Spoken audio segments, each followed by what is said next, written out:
இயேசு கிறிஸ்துவில் எனக்கு பிரியமான சகோதர சகோதரிகளே, இன்றைக்கு நாம் சிந்திக்க இருக்கின்ற தலைப்பு அன்பு, இரக்கம், பரிவு. இவைகளை மனிதர்களாகி நாம் ஒவ்வொருவரும் கொண்டிருக்க வேண்டும் என்று இயேசு நமக்கு இன்று அழைப்பு விடுக்கின்றார். நான் யாரை நேசிக்கின்றேன்? நண்பனையா? என்னை எதிர்ப்பவரையா? துரோகியா? நாம் யாரை விருந்திற்கு அழைக்கின்றோம்? நம்மை அழைத்து விருந்து கொடுப்பவர்களையா? அல்லது நாம் அழைத்தால் அவர்களுக்கு பெருமை கிடைக்கும் என்று எண்ணுபவர்களையா? அல்லது நம்மை பெருமையுடன் நோக்குவார்கள் என்பவர்களையா? இது போன்ற பல கேள்விக்கான விடையை இயேசு இந்த நற்செய்தியில், லூக்கா நற்செய்தி 6ஆம் அதிகாரம் 27ஆம் வசனம் முதல் 38ஆம் வசனம் வரை விளக்குகிறார். ஆழமாக புரிந்து கொள்ள விரும்புகிறவர்கள் அந்த வாசகத்தை வாசித்துவிட்டு இந்த விளக்க உரையை நீங்கள் கேளுங்கள். சிறிய விளக்க உரைதான். பல நேரங்களில் நம்மோடு உள்ளவர்கள் நம்மை பற்றி தவறான செய்தியை பரவ செய்து கொண்டிருப்பார்கள். அல்லது நீங்கள் கஷ்டப்பட்டு செய்த செயலுக்கு அவர் பெயர் வாங்கியிருப்பார். இந்த நேரத்திலே பழி வாங்க தோணும். ஆனால் அதை செய்யாமல், அதை ஒரு பொருட்டாக கருதாமல் அன்பை வெளிப்படுத்துங்கள் என்கிறார் இயேசு. ஒருவேளை உங்களை பற்றி ஒருவர் தவறாக பேசுகிறார், உங்கள் முதுகுக்கு பின்னால் உங்களை பற்றி கேவலமாக பேசிக்கொண்டிருக்கின்றார் என்று வைத்துக் கொள்ளுங்கள்.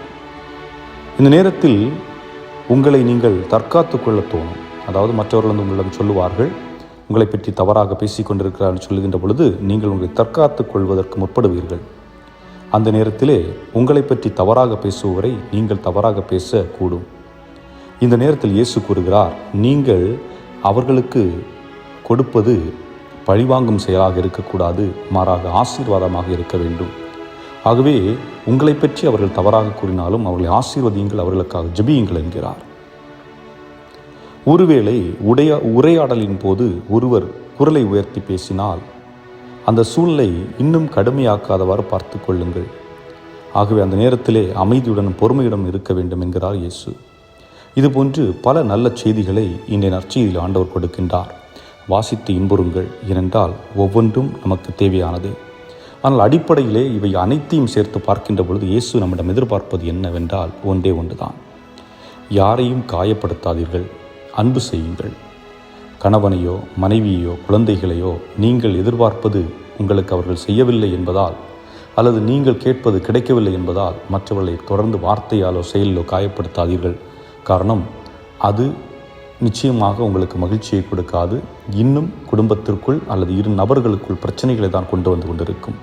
ஆகவே தான் ஆண்டவர் இயேசு கிறிஸ்து அருமையான நற்செய்தியை நமக்கு இன்று கொடுத்திருக்கின்றார். இவற்றை வாசித்தவர்களாக மட்டுமில்லாமல் வாழ்க்கையில் பயன்படுத்தி உங்களுடைய இல்லத்திலும் இல்லற வாழ்விலும் மகிழ்ச்சியாக சந்தோஷமாக இருக்க இந்த நேரத்தில் உங்களை வாழ்த்துகின்றேன்.